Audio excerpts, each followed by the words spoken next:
Let me tell you about the biggest doping scandal in modern horse racing history. What happened at Godolphin in 2013 that shook the entire sport to its core. This is a story about greed, pressure, and how even the richest, most powerful operations in the world can fall when someone thinks they're above the rules. April 22nd, 2013. Early morning fog still covering the fields of Newmarket, England. That's the sacred capital of British racing, if you didn't know. The inspectors from the British Horse Racing Authority showed up, and this wasn't no routine visit. This was a surgical operation, planned down to the minute. They didn't go to just any stable.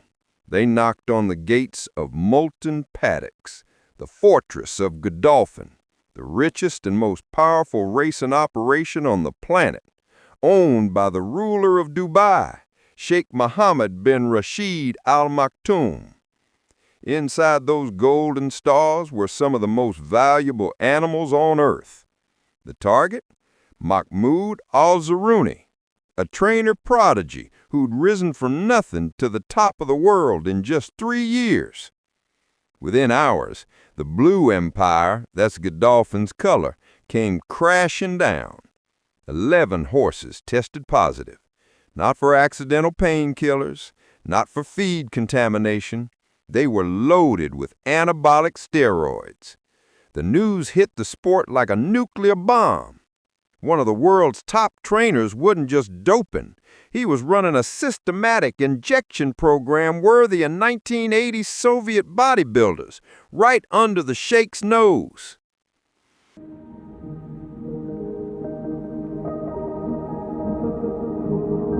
Al Zarouni wasn't from British aristocracy. He started as a stable hand in Dubai, cleaning stalls. Worked in the shadows for 10 years as an assistant before getting the opportunity of his life in 2010, training for Dubai's royal family in England. Godolphin desperately needed to beat their Irish rivals at Coolmore, and Al Zarouni delivered. Won the Dubai World Cup, richest race in the world at the time, $10 million purse with Monterosso. Won the classic St. Leger with Encke. In 3 years, he won 12 Group 1 races. That's the highest level there is. He was called the Magician, but the magic came from a syringe. What the BHA found in the horse's blood in April 2013 left no room for doubt. They found Stanozolol, same steroid that sprinter Ben Johnson used in the '88 Olympics, builds explosive muscle mass and aggression. They found Ethylestrenol, another potent antibiotic for physical performance enhancement. Initially, 11 horses got caught, but when they pressed him, he admitted he had doped 4 more, total of 15 elite horses. Among them was Encke, the horse that had prevented Camelot from winning the Triple Crown the year before. That historic St. Leger victory was now tainted forever. Here's the twist nobody expected. This wasn't some complex scheme with mad scientists in underground laboratories. It was shockingly amateur, almost embarrassingly so. During the disciplinary hearing, which lasted just 1 day because the evidence was so overwhelming, the naked truth came out. Rooney didn't use corrupt UK veterinarians. He admitted he brought the steroids personally in his own luggage on a commercial flight from Dubai to London, walked through customs with vials of stanozolol in his suitcase like they were shampoo bottles. The verdict came swift and brutal. In one of the fastest trials in sport history, Mahmoud Al Zarouni was banned for 8 years. Not 10, but 8 years of total exile. His career at the top was dead, finished, over. The scandal forced Sheikh Mohammed to lock down Moulton Paddocks and order an humiliating internal audit. Godolphin, which prided itself on being whiter than snow, had its reputation stained globally.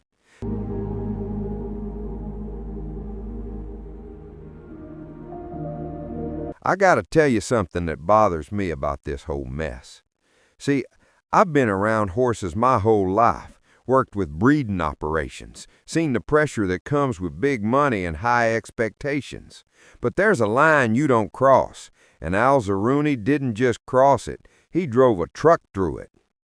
Those steroids he was pumping into those horses, Stanozolol and Ethylestrenol, those aren't recovery aids. Those are performance-enhancing drugs that fundamentally alter an animal's body chemistry. They build muscle mass unnaturally fast, increase aggression, mess with hormones. And here's what really gets me. We don't fully know the long-term effects on these horses' health. Racing is already hard enough on their bodies without adding chemical experiments to the mix. I remember when this news broke. I was sitting in my barn here in Kentucky, reading the updates on my phone, and I just kept thinking about those 15 horses. They didn't choose this. They didn't ask to be turned into chemical experiments. They were just doing what horses do, running their hearts out because that's what we bred them for, what we trained them for. Zarouni's horses weren't just winning, they were dominating. Encke's Stan Ledger victory denied Camelot the Triple Crown. Think about that. One of racing's greatest achievements, potentially stolen by a needle full of banned substances. How many other races were tainted? How many honest trainers lost to cheaters? We'll never know the full extent. The aftermath was swift. All 15 horses were immediately withdrawn from racing and banned from competition. Some were eventually cleared to return after proving they were clean, but their careers were disrupted, their value questioned. The cloud of suspicion never fully lifts, you know. Even if the horse is innocent, people remember. What happened to Al Zarouni? He served his time, stayed in the desert away from the tracks until 2021. In June of that year, exactly after his 8-year ban ended, he reappeared. The Emirates Racing Authority gave him back his license. Today he's training again in Sharjah in the United Arab Emirates with a small string of horses. He says he wants to clear his name. But here's the thing about reputation in this business. It's like a horse's leg. Once it's broken, it's never quite the same, no matter how well it heals. Every time one of his horses crosses the finish line first now, there's a silent question in the stands. The same question from 2013. What's in that syringe? Now, I'm going to be straight with you. This scandal exposed something rotten in the sport, but it also showed us something important. The testing works. The oversight works. When someone cheats at this level, they get caught. The BHA didn't care that this was Godolphin, didn't care about the politics or the money or the power. They did their job. But here's what keeps me up at night. How many didn't get caught? How many operations are running similar programs in jurisdictions with weaker testing? Racing's a global sport now, with different rules in different countries. What's banned in Britain might be tolerated elsewhere. That's a problem. The Godolphin scandal should have been a wake-up call, should have led to stricter international standards, better cross-border cooperation, harsher penalties. Did it? Partially, but there's still work to do. I've spent my life trying to breed better horses, healthier horses, horses that can compete at the highest level through good genetics, proper training, and honest care. When someone like Al Zarouni takes shortcuts with chemicals, it doesn't just cheat the other trainers, it cheapens everything we're trying to build. It says that science and skill don't matter as much as who's willing to break the rules. And let me tell you something else. Those horses, they didn't get faster because of some magical training technique. They got faster because someone was altering their body chemistry in ways that weren't natural, weren't safe, and weren't legal. That's not horsemanship. That's not training. That's chemical manipulation, plain and simple. The legacy of this scandal goes beyond Al Zarouni. It exposed vulnerabilities in one of racing's most prestigious operations. It showed that no one's above suspicion, no matter how much money or power they have.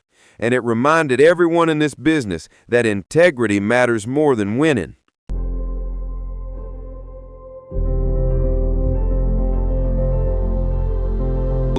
cleaned house, and implemented stricter protocols. That's how you respond to a crisis, not by denying it, but by fixing it. So what's the lesson here? Simple. In this business, your reputation is everything. It takes decades to build and seconds to destroy. Al Zarouni built an impressive career in 3 years and destroyed it in 1 morning. Those 15 positive tests didn't just end his career, they'll define it forever. When I train a horse, when I breed a mare, when I make decisions about bloodlines and training programs, I think about legacy.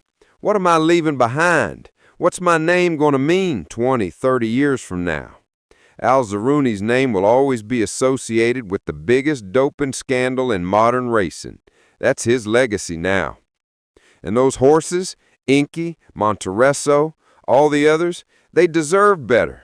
They deserved trainers who respected them enough to let them compete honestly, to let their natural abilities shine without chemical enhancement. That's what real horsemanship looks like. That's what this business should be about. The Blue Poison scandal of 2013 was a dark chapter, but it also proved something important. The truth comes out eventually. Cheaters get caught, and when they do, the consequences are severe and permanent. That's how it should be. That's the only way to protect the integrity of the sport and the welfare of these